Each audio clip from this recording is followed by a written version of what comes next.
তারাবি যদি পড়েন তো 20 রাকাতই পড়েন। কয় রাকাত? 20 রাকাত। কয় রাকাত? 20 রাকাতে শুধু তারাবি আদায় হবে না, আরো 2টা আদায় হয়ে যাবে। আল্লাহ যদি রমজান পর্যন্ত আমাদেরকে পৌঁছায় দেয়, দেখেন রাগ হয়েন না, আমার কথা মানেন। হইতে পারে এখানে কেউ থাকতে পারেন, আমি আপনার বিরোধিতা করতেছি না। 20 রাকাতের ভিতরে 3টা জিনিস রাখা আছে, তারাবিও রাখা আছে, কিয়ামুল লাইলও রাখা আছে, তাহাজ্জুদও রাখা আছে। যদি এই 3টা রাখা না থাকতো তাইলে তারাবিতে বেতেন নামাজ বা জামাতে কোনোদিন বৈধ হইতো না। কেননা হাদিসে আছে ইজআলু সালাতাকুম বিতরা, ইজআলু আখিরা সালাতিকুম বিতরা। বুখারী শরীফে আল্লাহ রসুল বলছে তোমাদের রাত্রের শেষ নামাজ বেতেরকে বানাও। তো তারাবি পড়ার পরে মুসল্লিরা বলে ইমাম সাহেব তারাবি হয়ে গেল, কিয়ামুল লাইল হয়ে গেল 8 রাকাত, তাহাজ্জুদ হয়ে গেল 8 রাকাত, বাকি রইল বেতের, ওইটা আবার বাড়িতে লয়ে যাবো কেন? আপনিই পড়ায়া দেন। এই জন্য বেতের পড়ানো বৈধ হয়। এই জন্য তারাবি যদি পড়েন তাহলে 20 রাকাতই পড়েন। কি 20 রাকাত? কি 20 রাকাত। এটা আবার ভাইবেন না যে 8 রাকাত পড়লে হয়ে যাবে। 8 রাকাত পড়লে একটা হবে, বাকি 2টা হবে না। আমি মানি একটা হবে, কোনটা হবে এটা আপনার রুচি।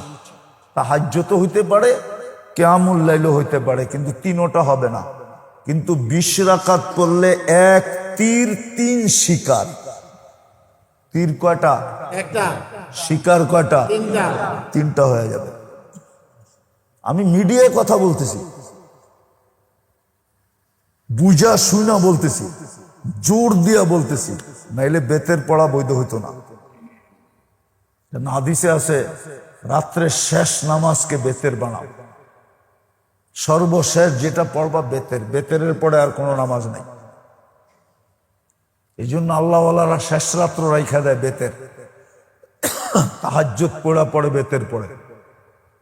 আর রমজানে বেতের তারাবির পরেই হয়ে যায়, কেননা রাত্রে সব নামাজ এক নামাজ দিয়া কমপ্লিট হয়ে গেছে।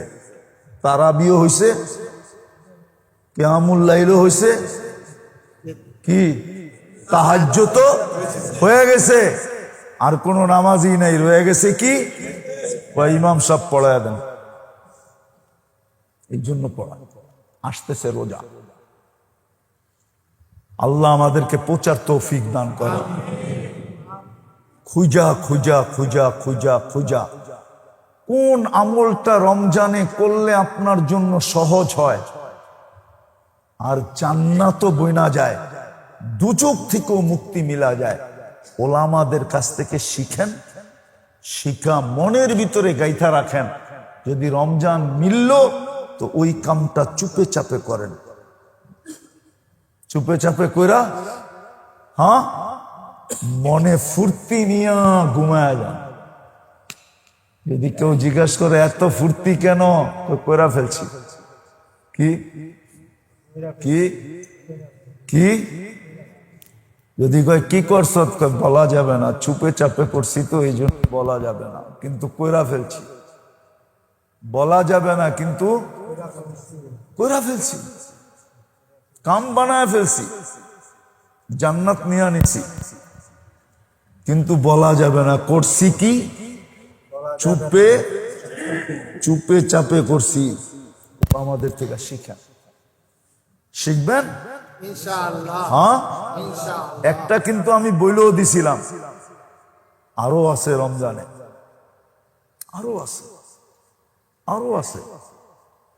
একটাই যদি করতে পারেন চুপে চাপে, কাউরে জানাইলেন না, শুধু জানলো কে?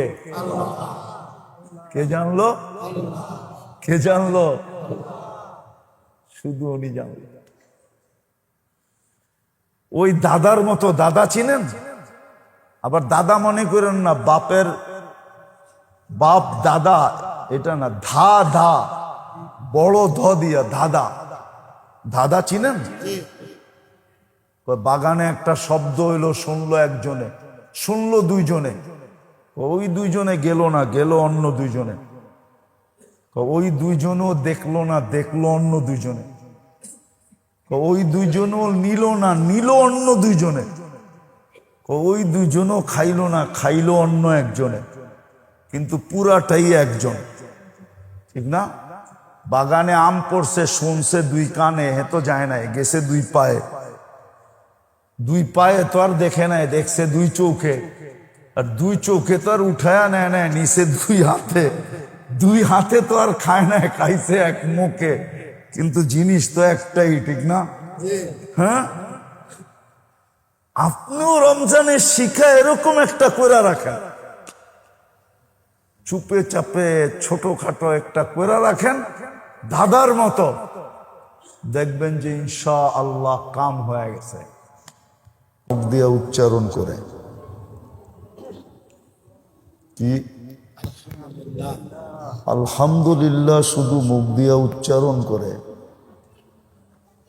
এই উচ্চারণের কারণেই আল্লাহ সৌর জগতের অর্ধেক জায়গা নেকি দিয়া ভরা দেন। অথচ শুধু কিন্তু এটা উচ্চারণ, কি আলহামদুলিল্লাহ একটা উচ্চারণ না?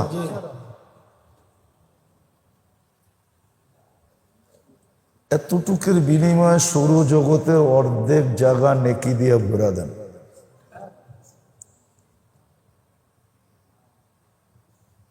আবার যদি সুবহানাল্লাহ যোগ করে, তাহলে বাকি অর্ধেকও নেকি দিয়ে ভরা দেন,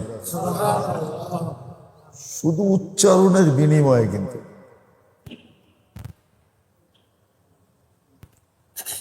দুনিয়াতে দেখলে দেখা যায়, সারাদিন পিছে দৌড়াইতে দৌড়াইতে দৌড়াইতে দৌড়াইতে দৌড়াইতে, তারপরও কয়েক টাকা জ্যাবের থেকে বাড়ি করানো যায় না। কি আছে না এরকম? সারাদিন আপনি পিছে পিছে দৌড়াইলেন, কিন্তু বিকালে যে দেখা যাবে যে হাত দিয়া পানি পড়ে না। কিন্তু আমরা শুধু উচ্চারণ করলাম, তাতে আল্লাহ এতটুক দিয়া দিলেন যে শুকরিয়া যতই আদায় করব ততই কম হবে। যে আল্লাহ আবার 1 মাস পরে আপনাদের সাথে বসার তৌফিক দান করছেন। ভাবছিলাম হয়তো আর বসা হবে না, কিন্তু আল্লাহর ইহসান, আপনাদের দোয়া, লাল মসজিদ আলাদের ঋণ, এটা শোধ করা যাবে না। কেননা সময় মতো ওনারা এতটুকু চেষ্টা করছেন, চেষ্টার কারণেই আল্লাহ পাক আবার বসার তৌফিক দিয়েছেন। বাকি যতদিন বেঁচে থাকবো দোয়া করতে থাকবো যে আল্লাহ আপনাদেরকে আল্লাহ শান মোতাবেক জাযায়ে খায়ের নসিব করেন। তো मेरे दोस्तों, मेरे भाइयों, मेरे आजीजों,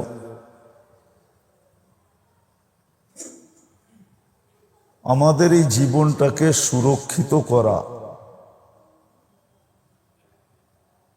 এটাই সবচেয়ে বড় মকসদ।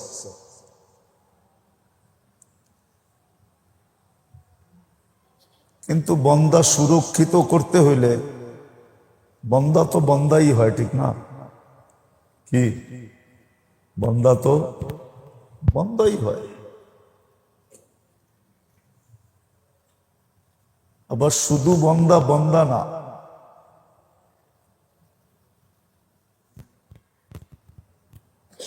অনেক প্রতিবন্ধকতাও বন্দার সাথে লাগানো আছে। প্রতিবন্ধকতা আছে না? আছে না নাই? আছে আছে দুই চারটা জানেন প্রতিবন্ধকতা কি? শত প্রতিবন্ধকতা আমাদের সাথে যোগ করা আছে। যদিও জীবনটাকে সুরক্ষা করা এটাই একমাত্র উদ্দেশ্য, কিন্তু ওই যে প্রতিবন্ধকতা আমাদের সাথে আছে যেটা বাকি সৃষ্টির সাথে নাই। আমাদের সাথে প্রতিবন্ধকতা আছে, পেটের টান আছে, পিছের টান আছে। পেটের টান তো বোঝেন, জি পিছের টানও তো বোঝেন। জি পিছের টান আছে না, দুটা দেখাইলাম আর কি। এরকম শত প্রতিবন্ধকতা আমাদের সাথে আছে। আবারও বলতেছি, মনোযোগ দিয়ে শুনতে হবে। যদিও জীবনটাকে সুরক্ষা করা এটাই হলো মকসদ, কিন্তু প্রতিবন্ধকতা থাকার কারণে আল্লাহর দুটা বড় বড় ইহসান আমাদের সাথে আছে। দুটা বড় বড় ইহসান। সুরক্ষার যত পদ্ধতি হইতে পারে, জীবন সুরক্ষার যত পদ্ধতি হইতে পারে, আবার সহজ পদ্ধতি, কঠিন না। বলবেন সহজ কি কইরা? কোরআন বলতেছে সহজ, লাইসা লিল ইনসানি ইল্লা মা সাআ। কোরআন বলতেছে সহজ পদ্ধতি। সহজ পদ্ধতিও আল্লাহ তৈরি কইরা দিছেন। সহজ পদ্ধতি, পদ্ধতিটাকে সহজ করছেন, যে কোন পদ্ধতিতে আমাদের জীবনটা সুরক্ষিত হবে। মকসদ কিন্তু জীবনটাকে সুরক্ষিত করা। কেননা এই জীবনটা যদি সুরক্ষিত না হয়, তাহলে এই জীবনটার জন্য যে পুরস্কারটা আছে এটা মিলবে না। সুরক্ষিত হইলেই পুরস্কার মিলবে। আমাদের জীবনটার জন্য একটা পুরস্কার আছে না? আছে না নাই? আছে কি? জান্নাত। আমাদের জীবনের পুরস্কার কি? জান্নাত জান্নাত। জান্নাত দিবে, আল্লাহর রেজা দিবে। আল্লাহ আমাদের উপরে রাজি হবে, আমাদেরকে জান্নাত দিবে। এটা হলো পুরস্কার। এখন সুরক্ষিত করার জন্য যে জিনিসটা প্রথম লাগবে, এটার জন্য পদ্ধতি লাগবে। পদ্ধতিগুলো আল্লাহই তৈরি করছেন, আবার সহজ করে করছেন। একটা কথা আমাদের প্রচলিত আছে, ওই শিক্ষক যদি চায় যে ওকে পাশ করাবে না, তাহলে ওই ছাত্রের পাশ করা কোনো মতেই না। প্রশ্নই এরম করবে যে ও টোকাই পাবে না, এই প্রশ্ন কোত্থেকে করছে, ঠিক না? প্রশ্নই কঠিন করে দিবে, ঠিক না? কি কন? কিন্তু আল্লাহ এরকম না। মকসদ আমাদের জীবন সুরক্ষিত হওয়া। তো সুরক্ষার পদ্ধতিগুলো আল্লাহ সহজ করছেন, কঠিন করেন না। আবার সহজও করছেন তো ঘোষণা দিয়া করছেন। যেটা দুনিয়ার চোখে সবচেয়ে নিন্দনীয়, আল্লাহর কাছে ওইটা সবচেয়ে বড় বৈধ। প্রশ্নপত্র ফাঁস করে দেওয়া এটা দুনিয়ার চোখে সবচেয়ে নিন্দনীয়, ঠিক না? ঠিক কি রাষ্ট্রীয়ভাবে নিন্দনীয় না? শুধু নিন্দনীয় না, বড় শাস্তির উপযুক্ত। বড় শাস্তি যদি প্রশ্নপত্র ফাঁস করে দিল, কিন্তু আল্লাহর কাছে বৈধ। আল্লাহ সব প্রশ্ন ফাঁস করে দিছে। কবরে কয়টা হইব এটাও ফাঁস, কিয়ামতের মাঠে কয়টা হইব এটাও ফাঁস। ফাঁস করে দিছেন না? না আপনারা জানেন না? কেন? ওই যে বললাম না, সহজ পদ্ধতি। আল্লাহ সহজ করার জন্য ফাঁস করে দিছেন। প্রশ্ন ফাঁস করে দিই, বন্দা প্রস্তুতি নিয়ে আসুক। আর ফাঁস যদি না করতেন তাহলে আমাদের জন্য আরো বিপদ ছিল, ঠিক না? বুঝলে কিন্তু বুঝবেন, নাইলে বুঝবেন না। তো জীবনটা সুরক্ষিত করা, এটা হলো উদ্দেশ্য। সুরক্ষিত হবে কিভাবে, কি পদ্ধতিতে সুরক্ষিত হবে? ওই পদ্ধতিগুলো আল্লাহ নিজেই নির্ধারণ করছেন। আবার সহজভাবে করছেন, আবার সহজভাবে করছেন। দ্বিতীয়, আল্লাহ আবার সুযোগও তৈরি করে দিছেন। কি সুযোগ তৈরি করে দিছেন? আপনাকে আমাকে যদি সময়ই না দিতেন তো আপনি কোত্থেকে এগুলা প্রস্তুতি নিতেন? যতই সহজ থাকুক, কিন্তু সময় দেয় নাই। সময় দেয় নাই, সময় দেয় নাই, সুযোগ দেয় নাই। তাহলে সহজ হয়েও তো লাভ হইল না, ঠিক না? লাভ হইল? সুযোগ দেয় নাই। আল্লাহ আমাদেরকে সুযোগও দিছেন, পদ্ধতিও দিছেন, সুযোগও দিছেন, যেন বান্দা জীবনকে সুরক্ষিত করতে পারে। সুরক্ষিত করে যেন আল্লাহর কাছে আসতে পারে। কেননা এখানে একটা সূক্ষ্ম জিনিস আছে, এখানে একটা সূক্ষ্ম জিনিস আছে। যাকে আপনি মাথায় উঠাইলেন, আপনি প্রমাণও করতে হইব এ মাথায় উঠার যোগ্য কি যোগ্য না, ঠিক না? একজনরে আপনি মাথায় উঠাইলেন, কিন্তু সে নোয়াখালীর কেউ হইলে চেতা যায় না, কিন্তু নোয়াখালীর ভাষায় বলে সৈদানাও জানে না। কি সৈদানা বুঝেন? কি দুর্মিয়া? সিমের বিচিরে নোয়াখালীর ভাষায় বলে সৈদানা। সই সই সইয়ের দানা, এটা কয় সৈদানা। নোয়াখালী চিটাঙ্গের দিকে একজনে কিচ্ছু জানে না, কিন্তু আপনি ওরে মাথায় উঠাইলেন, ঠিক হবে? যারে মাথায় উঠাইছেন ওরে প্রমাণও করতে হবে, ঠিক না? যে মাথায় উঠার যোগ্য কিনা, ঠিক না? আল্লাহ আমাদেরকে শ্রেষ্ঠত্ব দিছেন সমগ্র সৃষ্টির উপরে। মানে আমাদেরকে আল্লাহ মাথায় উঠায় নিছেন। আমরা সৃষ্টির সেরা না? না আপনি সৃষ্টির সেরা না?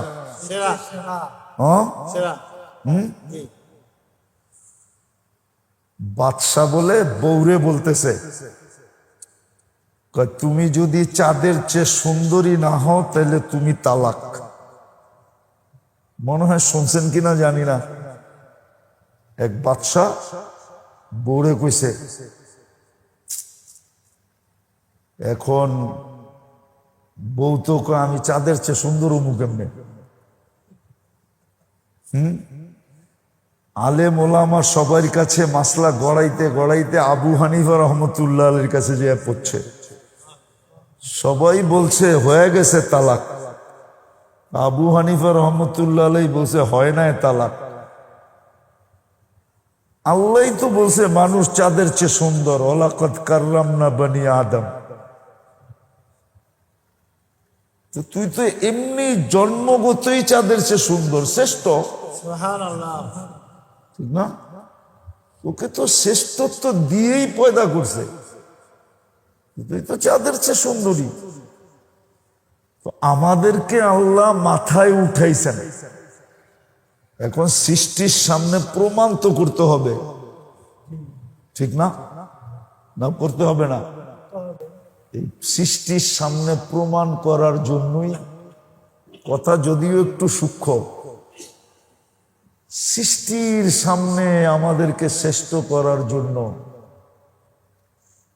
আল্লাহ আমাদের জীবনটাকে সুরক্ষিত করার জন্য সুযোগও দিছেন, আবার পদ্ধতিও দিছেন। আমি যখন ওই পদ্ধতিগুলা ব্যবহার করব আর সুযোগটাকে কাজে লাগাবো, তো ওই যে মাথায় উঠাইছেন ওয়ালাকাদ কাররামনা বনি আদম, মানুষ সৃষ্টির সেরা, তো আল্লাহ সবার সামনে দাঁড় করায় দেখাবে, দেখছস মাথায় যে উঠাইছিলাম, এই জন্যই মাথায় উঠাইছিলাম। এটা কালকে দেখানোর কি হবে? সুযোগ হবে। হ্যাঁ, কালকে দেখানোর সুযোগ হবে। এই জন্য কিতাবে আছে, কিছু মানুষ আছে যাদেরকে দেখা ফেরেশতা পর্যন্ত আশ্চর্যান্বিত হয়, ফেরেশতা পর্যন্ত আশ্চর্যান্বিত হয়, আল্লাহর কাছে আবেদন করে, আল্লাহ এদের সাথে বন্ধুত্ব করতে চাই, এদের সাথে বন্ধুত্ব করতে চাই।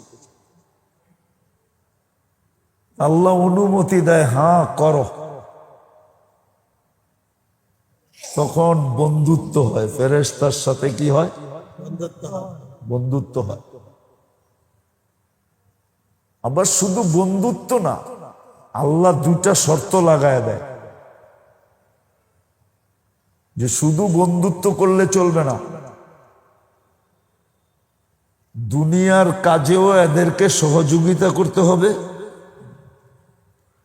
আর দিনের কাজেও এদেরকে সহযোগিতা করতে হবে। শুধু বন্ধুত্ব করলে চলবে না, শুধু বন্ধুত্ব করলে চলবে না। এই জন্য দেখবেন একজনে ফজরের নামাজ বহু দূর থেকে হাঁটতে হাঁটতে আইসা ফজরের নামাজ ধরে, আর আরেকজনের মসজিদের গেট আর ওর গেট বিলকুল আমনা সামনা, কিন্তু ও মসজিদের গেট খোলা থাকে, নিজের গেট খুলা যে 2 কদম দিয়ে মসজিদে ঢুকবে এটা পারে না। আবার অনেকজনকে দেখবেন বহু দূর থেকে এসে মসজিদে ঢুকে, আর মসজিদের গেটে দোকানদারি করে ও ঢোকে না, ও ঢুকতে পারে না। তো ফেরেশতা বন্ধুত্ব করে, কিন্তু আল্লাহ শর্ত লাগায় দেয় যে শুধু বন্ধুত্ব করলে চলবে না, দুনিয়ার কাজেও সহযোগিতা করতে হবে। 2-1টা উদাহরণ দেই। থানবী রহমতুল্লাহ আলাইহি 63 বছর বয়সে মারা গেছেন। কত? উনি 1300 কিতাব লেখছেন। মারপেটের পরেই লেখা শুরু করছেন নাকি? 19 বছর বয়সে উনি দাওরা পাশ করছেন, থানবী রহমতুল্লাহ আলাইহি। তাহলে কয় বছর থাকে? 43 বছর, 42 বছর মাইনা নিলাম, 42 বছরে 1300 কিতাব লেখছে।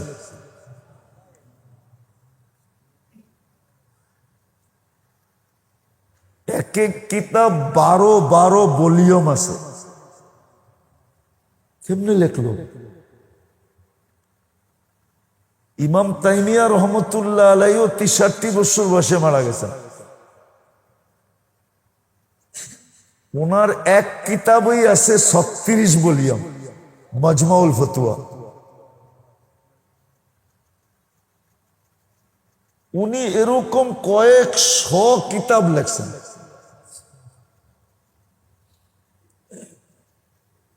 আরেকটা আমাগো ফাজাইলে সাদাকাতে আছে, আবু আমের আর হারুনুর রশিদের ছেলের কাহিনী। একজনে 10 জনের কাজ করত। এটা সম্ভব কি কইরা? বলে ফেরেশতাদের সহযোগিতা থাকার কারণে সম্ভব। এটা নির্ঘাত বলা যায়।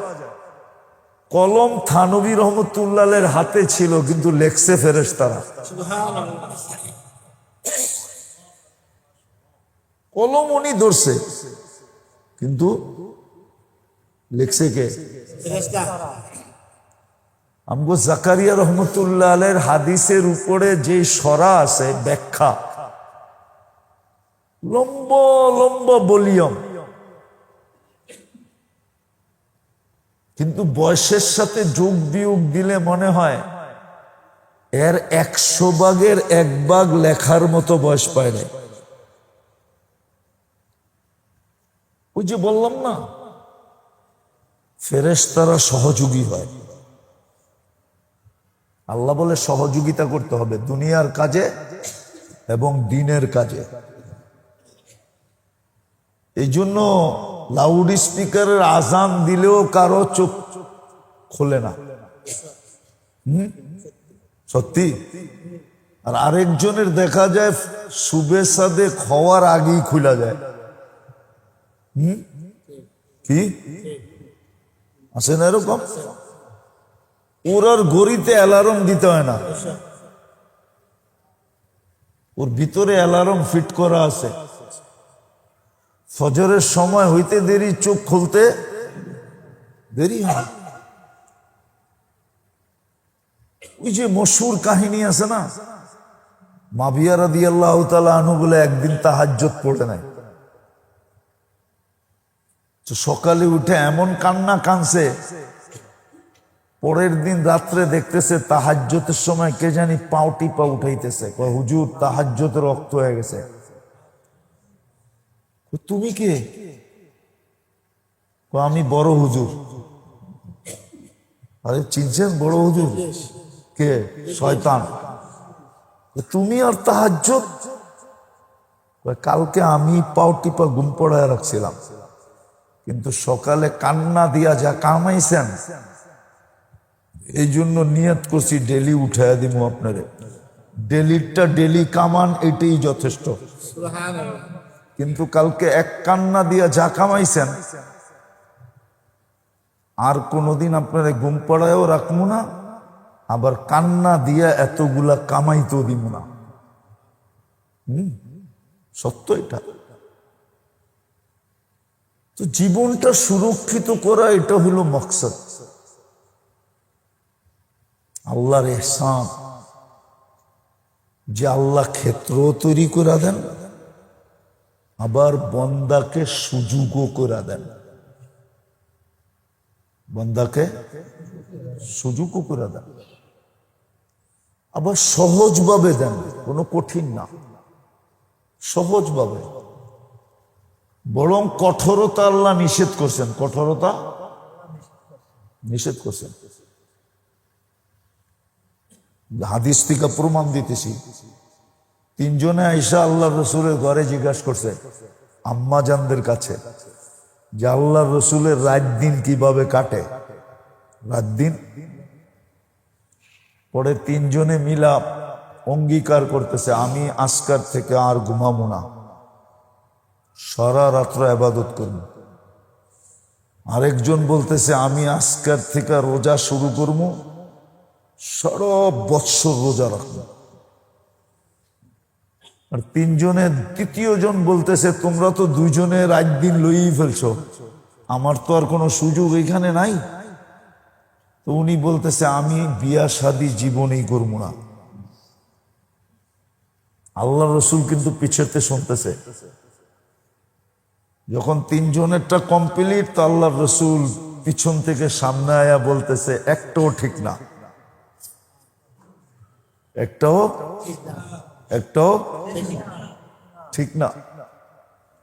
আমি রাত্রে ঘুমাইও, আবার সজাগও থাকি। আমি রোজাও রাখি, আবার রোজা ছেড়েও দিই। আর 3য়, আমি শুধু একটা বিয়ে করি না, একাধিক বিয়ে করছি। বিদায় তোমাদের 3 জনের একটাও ঠিক না। তাইলে বোঝা গেল কঠোরতা আল্লাহ আল্লাহর রসুল পছন্দ করেন না। অতিরঞ্জিত, অতিমাত্রা, খুব বেশি পছন্দ করেন, এটা পছন্দ করেন না। পছন্দ করেন না, আল্লাহও করেন না, আল্লাহর বন্ধুও করে না। আল্লাহও করে না, আল্লাহর বন্ধুও করে না। বরং মধ্যম পন্থা পছন্দ করেন। মধ্যম কি? মধ্যম পন্থা, এটা আল্লাহ পছন্দ করেন, আল্লাহর রসুলও পছন্দ করেন। আমি এই কথাটা আজকে এই জন্য বুঝাইতেছি, কেননা সামনের মাসেই রোজা। আপনি গো শেষ রবিবার আসতে আসতে রোজা 1 ডজন হয়ে যাইব। রোজার সময় পাওয়াও যাবে কিনা আর আসার সুযোগও হবে কিনা। এক তো রোজা থাকবে, তারাবি পড়বে, তারপরে আবার যদি বসা হয় তাহলে বসা নাও হইতে পারে, আর দিনের বেলা সুযোগ নাও হইতে পারে। দিনের বেলা নাও হইতে পারে, হইতে পারে, কেননা দিনের বেলা তো খাওয়া টাওয়া নাই। শুক্রবার দিন যে কোনো শুক্রবারে হইতে পারে। জুমা পড়ায়া চলে আসলাম, একটু অপেক্ষমান রইল, আসর পর্যন্ত কথা হয়ে শেষ হয়ে গেল, এরকম হইতে পারে। আর যদি না হইল, এই জন্যই আজকে বুঝাইতেছি, উদ্দেশ্য কিন্তু হইল আমাদের জীবনটাকে সুরক্ষিত করা। শুরু করবেন, আর যদি রমজানে আসার সুযোগ হয়, আল্লাহ যদি হায়াত দেয়। আমি তো এখন সব জায়গায় বলি যে আমি কবর থেকে উঠে আসছি। আমি কবর থেকে উঠে আসছি। আল্লাহ যদি হায়াত দেয়, সুযোগ হয়, তাহলে রমজানে 1 জুমা ইনশাআল্লাহ, জুমার পরে আসবো, জুমা পড়ায় আসবো। ওই দিন ঘোষণা দিয়ে দেওয়া হবে ইনশাআল্লাহ, তখন কথা হবে। আল্লাহ আমাদেরকে আমল করার তৌফিক দান করে।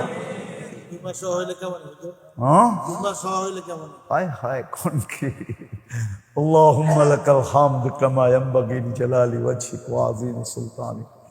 আয় আল্লাহ, বেশি কিছু করো না মালিক, আমাদের এই আয়োজনটাকে কবুল করেন, আয়োজকদেরকে কবুল করেন, এই মসজিদওয়ালাদেরকে কবুল করেন, এই মসজিদের চতুর্দিকের বাসিন্দাদেরকে কবুল করেন, যারা আমাদের এই আয়োজনে আসে সবাইকে কবুল করেন। আয় আল্লাহ, কিছু না দিলেও কবুলিয়াত দিয়া দেন। যে আসবে সে যেন এখান থেকে কবুলিয়াত নিয়ে ফিরবে, সবার দিলের রোগ ফিরা যাবে। আয় আল্লাহ, কবুলিয়াত চাই, আর কিছু। আয় আল্লাহ, কবুলিয়াত নসিব করেন, ভরপুর কবুলিয়াত নসিব করেন। এই ইসলামী প্রোগ্রামে যেই আসবে, আল্লাহ আপনি কুদরত দ্বারা তার ইসলাম করে, শব্দের মাধ্যমে তার ইসলাম করে, আপনার হাবিবের দিদার দ্বারা তার ইসলাম করে।